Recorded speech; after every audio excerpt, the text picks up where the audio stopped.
Yeah, hello. I'm Ogunsanya Oyindamola, and I'll be walking you through my solution to the technical assessment. So the first function talks about writing a function that takes a list of integers as input. So this is the documentation of the function. So basically, the function just takes the list, then I use the sum function on the list, then it returns the sum of all the integers in the list. So this is a test of the function. So the second one is a function that takes two integers and returns the larger one. So there's an if else statement here. So it checks if the first number is greater than the second number, then definitely the first number is the largest one. Else, then the second one is the largest one. Then also write a function that takes a string as input and returns the number of vowels in the string. All I did here was to create a list of all the vowels, both lowercase and uppercase, then set a count to 0. So this count is what I'll be adding up anytime I find a vowel. So there's a for loop here that checks every letter in the word that comes in as the input, and if that letter is actually in this list of vowels, then we should count it. At the end of the day, we'll return the total count. And this is a test of the function. So there is write a function that takes a list of strings as input and returns a new list containing all strings longer than 5 characters. Yeah, I used a list comprehension. So what I did was I looked through each of the items in the list, each of the words in the list. Then I use a conditional here to check if the length of that particular word is more than 5. Then that's the only ones I'll be returning. So anyone that is not 5, I don't return it. So at the end of the day, I return the list. And here's a test of the function too. So write a function that takes a list of integers and sorts them in descending order, then return the sorted list. So what I did was to create an empty list. Then I used a while loop. So while there is still an item in the list, all I did was to find the maximum number in that list at the moment. So any maximum number in the list, I append it to the sorted list. Then I remove that same number. So it keeps iterating over it until it takes the lowest one, and there is no more item in the list. Then the loop stops. At the end of the day, I return the sorted list. And here's an example. So this is tax 2. Tax 2 is talking about Python and pandas. So I'm to import pandas and reading the Titanic data set. So import the pandas library, import the data using the pandas method read underscore CSV. This is a path to the file, then check the head of the data. You can see the names of the columns, and this is just a row. Like this is the first 5 rows. So we have the passenger ID survived, the class, the name, the sex, age, and impact. So using the appropriate pandas method, provide the following information: the total number of passengers. So to get the total number of passengers, you just get the shape attribute. So the shape attribute returns a list of the rows and columns. So the first one is the number of rows. So I just subset the first item rather, to get the number of rows. Then the number of passengers in each class. What I did was to group by the class, then find the size to return each item in that particular group. Then reset the index and set it to the number of passengers to have a neat output. Then the number of passengers that survived. So it's just to add the number of passengers, add everything together, then divide by the total number of passengers and multiply by 100. these are the outputs. Number of rows and columns. So use appropriate pandas method to export the data and summarize the number of rows and columns, data types, and presence of missing values. So to get number of rows and columns, similarly what I did previously, just use the shape attribute. You get the first item in the list is the number of rows, and the second item is the number of columns. Then you print out the output.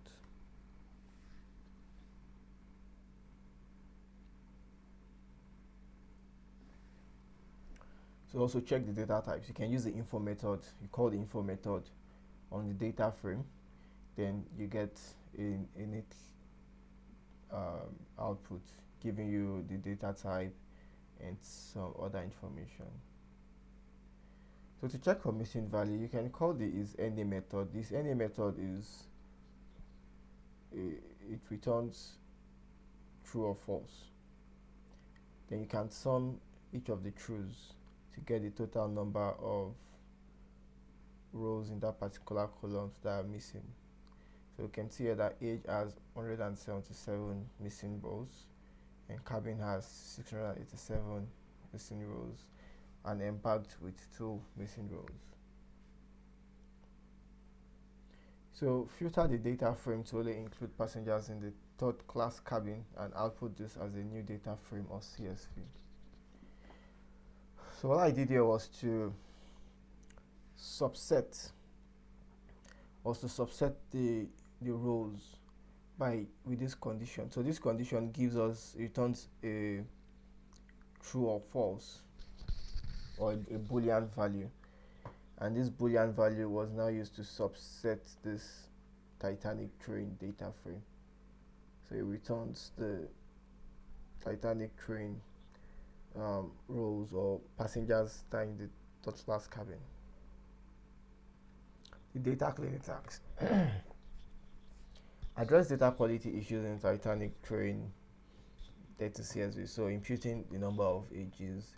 So to impute, we use the .fillAny method, and you fill by the Titanic age mean. So this gets us the value of the mean, and in place equals to true to make to replace. Using the in place true method, it mutates the data frame. That's what the in place that's what it does. Then also correcting the errors in the name column. So what I did was to create a clean name function, and this clean name function, it takes an argument which is a string. So when it takes a string, it replaces the quotes, it strips them off. Then also it removes any extra space or any excess space. Then I also removed the brackets. There's some names that had brackets, so what I did was just to split by brackets, then take the first item, then return the clean name. I used the apply method on the particular column and returned it back into the column name. So handling improperly encoded sex values. So I imported label encoder. So what label encoder does is to label a particular categorical value. So converting categorical columns to appropriate data types. So to do this, we just have to use the asType method. You call the asType method and you set an argument of category. It makes them categories. And this is a cleaned data frame as the output. So you can see the quotes are gone, and also names with brackets are also gone. Exploratory data analysis. So imported the seaborn and the matplotlib.py plots, imported seaborn as SNS, matplotlib.py plot as PLT, then set the style. So the first one is to get the distribution of age by passengers class. So to do this, use the violin plot. So you can see the violin plot, you can see the 3 different classes, and here shows us the median of the classes. So passengers in class 1 have a median of about 30, yeah, about let's say 35 years, whilst the ones in the second and the third class have a median of about 30. So people in class 1 were much more older than those in class 2 based on the median age. And also looking at this particular distribution, it's obvious that there were more old people in class 1 compared to class 2 and class 3. So here are the descriptions, explanation of what's going on there. Then also this is a count plot showing the survival rates by gender. So basically what we have here is the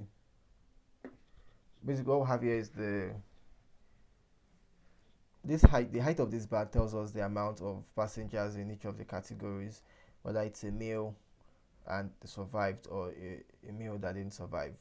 So the blue one are the males that didn't survive. That's the highest, 468, and about 109 males survived. And for the females, 81 didn't survive and 233 survived. So this may be due to the fact that they gave more lifeboats and consideration to women and children. That's why there were a lot of casualties in the male category. And also a box plot showing the relationship between the cabin class and the fare price. So this is a box. So the first class they paid higher. Probably this class has maybe it's do I call it some kind of luxury? Yeah. So that's why they are paying more than the other two classes. But class 2 also paid a bit higher than class 3. So probably these outliers here, maybe they came late or they had to pay for extra space. That's why they are here. So this is important because it tells us how the class is affecting the the amount of fare, and these are very good features for our target variable, which is whether an individual survived or not. So the task 5 is a machine learning part. So these are the libraries I use. So sklearn, model selection to split the data into test and train sets. Then standard scale and one hot encoder. This one is to scale the data. The one hot encoder is to encode the columns. Then column transformer, I use it for a pipeline so I can put the categorical scale preprocessing and the numeric preprocessing. There's a way you can use this column transform and put everything in a pipeline so you can automate your data preprocessing. Then the pipeline, it automates everything. Yeah, so you put all these preprocessing functions inside the pipeline. So simple imputer for missing values. Then these are the models: logistic regression, decision tree classifier, and the SVC. So this is the metric used is accuracy score. So selected just these few features. I didn't want to add anything more than this. It's just to test the model. So I didn't do much pre-processing here. Just did something very simple. So then this is the target. The target survived. So basically, what we did was to create the x and the y, then put them inside this x y train. So included stratify y here so that because of there's a bit class imbalance, and it's obvious from here there are more males than females. So I had to put the class imbalance so as to take care of that. Yes.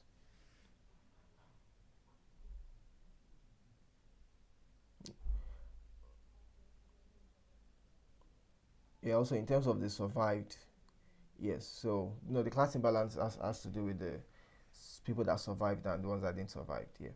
So there is a class imbalance because if you add 468 to 81, it's more than the individuals that survived. So more people died. It means so that's why they stratify why there is to take care of the class imbalance. So set a random state of 0, then have a test size of about 20% and trend size of 80%.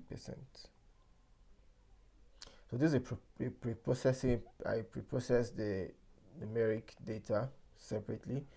Also pre-process the categorical data separately. Then bundled everything together using the column transformer.